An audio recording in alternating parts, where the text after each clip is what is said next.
Hello students, welcome to the next lecture of coordination compounds. In the previous lecture we have started with the theories in coordination compounds, and in that we had started with the valence bond theory, and in that we had covered two compounds of octahedral, one of low spin and high spin. In this lecture we will start with tetrahedral complex. Now this example I have taken of tetrahedral complex nickel NiCl4 2-. Again first we will start with the oxidation state of nickel. What is the oxidation state of nickel in this compound? Chloride ions are there, they are carrying negative charge. So 4 chloride, each one having one negative charge. So 4 negative charge. The complex is carrying 2 negative charge. So what will be the balance? Nickel will be having +2 positive charge. Now the next step is writing the electronic configuration of nickel. Electronic configuration of nickel. Now what is the atomic number of nickel? Atomic number of nickel is 28. So how you can write the electronic configuration? R1 18 3d 8 4s 2. This is the electronic configuration of nickel atom. Here we are having nickel 2+, Ni2+. So what will be the electronic configuration of that? Ar argon 18 3d 8. The 2 electrons will be lost from the s orbital. So this is the electronic configuration. Let's write down the electronic configuration. 5 orbitals of d, 4s and 4p, 3 orbitals. Okay, 4s, 4p and 3d 8. So how you will fill the orbital? 1 2 3 4 5 6 7 8. Now this is the electronic configuration of Ni2+, nickel 2+. Now how many ligands are there? 4 ligands are there. So 4 ligands require 4 metal orbitals so that they can donate their electron pairs. So for hybridization, how many orbitals metal should provide? 4 orbitals. Now tetrahedral complexes, they are always high spin complex. High spin complex means these electrons will not pair up over here. So this electron configuration will remain as it is. So which orbitals metal will take for hybridization? 4 orbitals, 4 vacant orbitals are required for metal, by metal, okay, sorry, for metal. So which are the 4 orbitals which will take place? These orbitals will take place.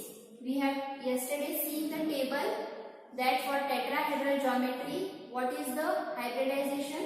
sp3 hybridization. So 1s orbital and 3 p orbitals of metal will hybridize, and they undergo sp3 hybridization to form 4 hybrid orbitals. Okay, so after the 4 chloride ions will donate the electrons to these 4 orbitals, what will be the electron configuration of the field? How will the electronic configuration will look after the chloride has donated its electrons? Let's see. So these are your metal electrons. These are your metal electrons. This is your sp3 hybrid orbital of the metal, and these electrons are donated by the chloride ions.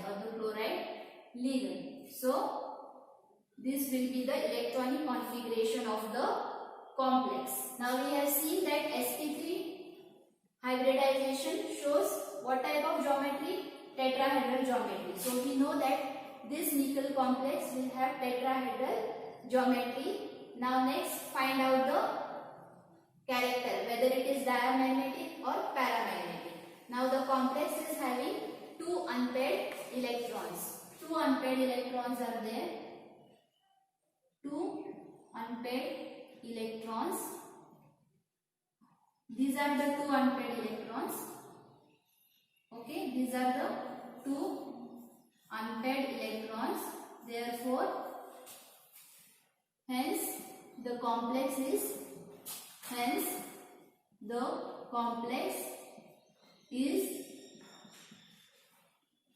paramagnetic. Complex is paramagnetic. Tetrahedral complexes always have high spin complexes. Pairing of electrons do not take place before the hybridization of the metal. Let's write down the structure of this complex, nickel complex.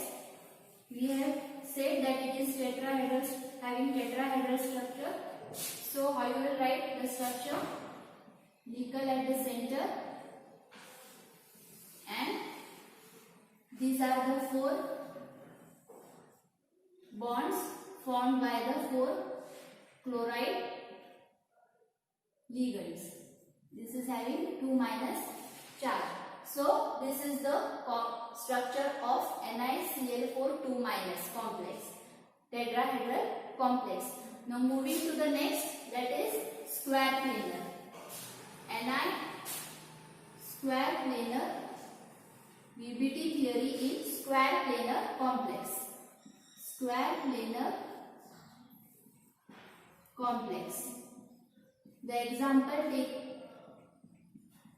here is, I am taking over here is NiCN4 cyanide ligand. NiCN4 and 2 minus. So what is the first step? First step is oxidation state of nickel. What is the oxidation state of nickel?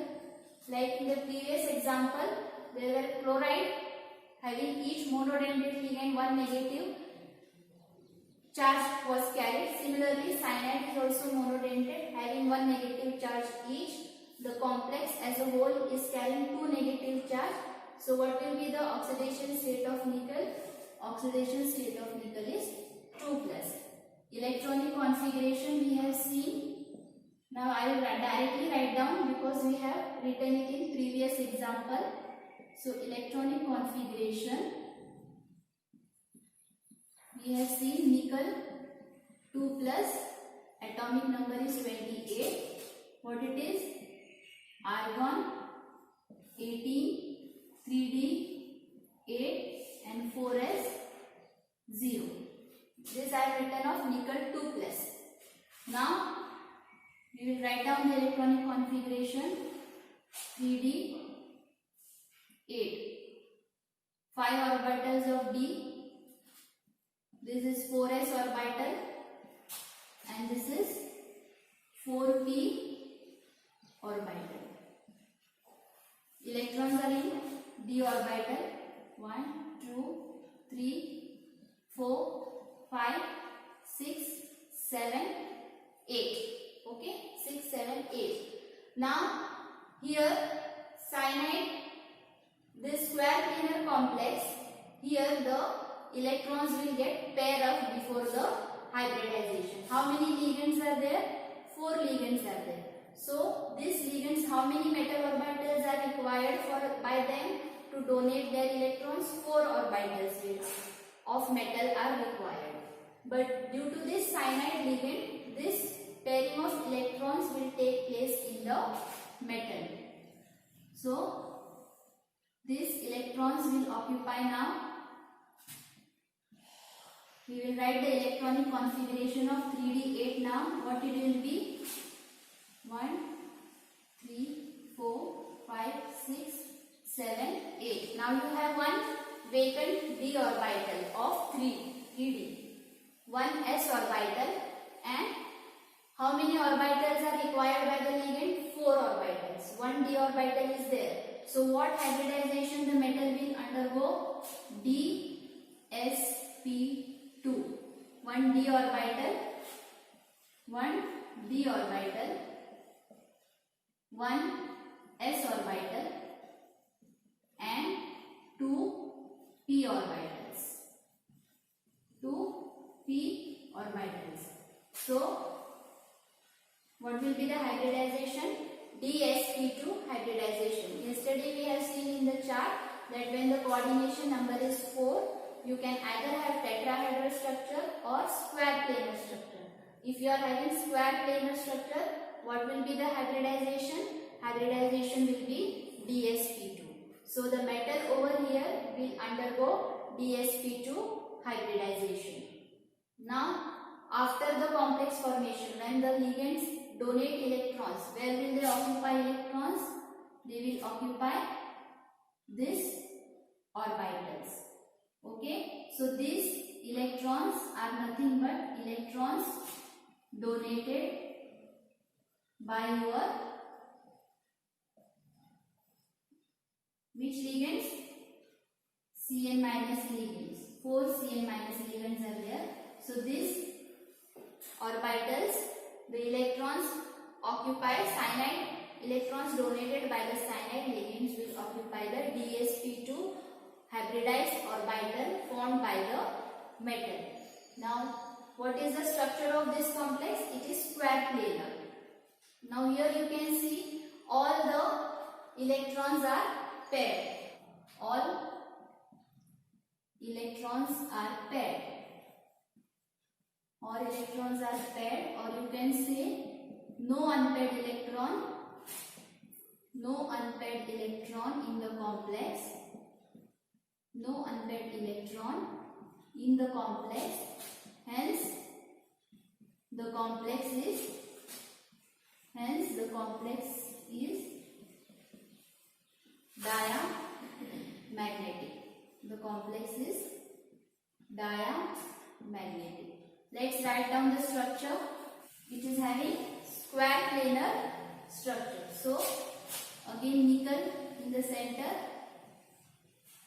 4 cyanide ligands, 4 cyanide ligands are there, and the complex is carrying charge 2 minus. Okay, so this is the structure of nickel Cn4 2 minus complex. This is square planar complex. So we have studied VBT in octahedral complex with low spin, high spin, and today we have studied in tetrahedral complex and square planar complex. Remember, tetrahedral complex and square planar complex both have coordination number 4, but they differ in their unpaired electrons. Okay. Now this theory, every theory has some limitations, and this theory also has limitations. So what are these limitations? Let's study the next topic, that is the limitations of VBT. Limitations of VBT, that is valence bond. Limitations of valence bond theory. The first limitation is that this theory do not explain whether the ligands are strong field ligands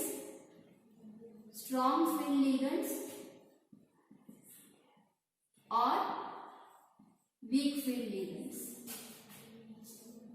They do not give clear idea.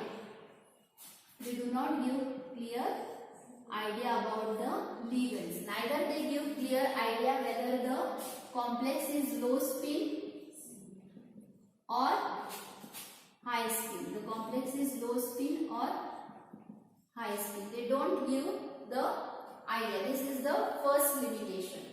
The second limitation is they do not say anything about color of the complex. Using VBT, we cannot predict or we cannot tell about the color of the complex. The last limitation is the structure of the complex. Structure of the complex, which is derived by using VBT, not always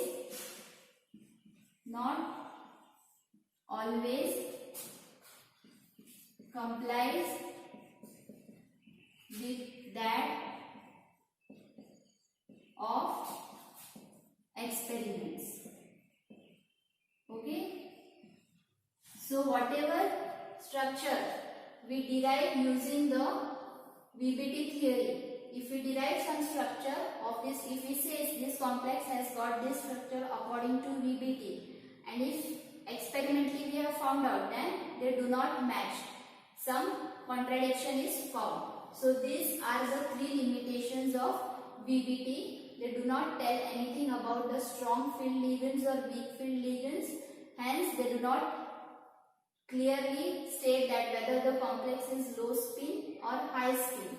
Second is, they do not tell anything about the color of the complex. And last is, the structure of the complex not always comply with that of the experiment. Okay, but whatever, sometimes the structure determined by the experiment do not satisfy with the that of the structure carried out by the using the VBT theory.